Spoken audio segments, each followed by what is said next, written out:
Hey y'all, this is Willie and Cody Brown with Reckless Kelly. And this is Texas Music. Hey, I'm Randy. Grady.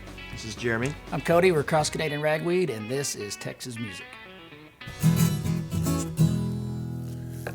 You know, folks, a beat-up 62 Fender Stratocaster with a rosewood neck and the custom truck stop stickered SRV along the bottom of the pickguard, it's an image that is almost as recognizable globally as the shape of the state of Texas itself. But the man and the legacy behind the guitar are what makes the one and only Stevie Ray Vaughan a true Texas legend.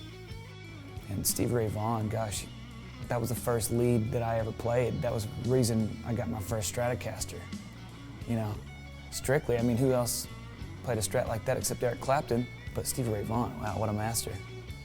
I can't say enough about him because he's so influential, and I know every one of his songs. Play one on the radio, I'll sing part of it to you. I think I was like maybe 13 or something when Stevie Ray Vaughan died, and I maybe wasn't super aware of him. I kind of heard a couple songs on the radio, but then I just kind of remember in the weeks following that just getting a hold of some of his records and stuff and just being like, man, this guy was just a tornado, you know? I mean, he was just an absolute force of nature. And he took this classic blues sound and infused it with this sort of some of this Jimi Hendrix color and craziness, and it was just one of the coolest. I just couldn't believe it. It blew me away. So yeah, I'm always been a huge Stevie Ray fan. I was in Waco, Texas in about 1987, I want to call it. I don't remember exactly when it was. I met Stevie Ray Vaughan in a guitar shop, and he gave me a guitar pick. But my dad said, "That's Stevie Ray Vaughan." And I said, "Who?" "Stevie Ray Vaughan. You better know who that is. You're going to want to know. Go ask him for a guitar pick." So I walk up to him, and I ask him for a guitar pick, and he reaches into on the counter at the guitar shop. They had like guitar picks for sale for 25 cents. He reaches in and hands me one and says, "Here you go, son." So I walk back over, and you know, I play, at that time, the only song I knew how to play was White Wedding by Billy Idol. So I plug into an amp and I play,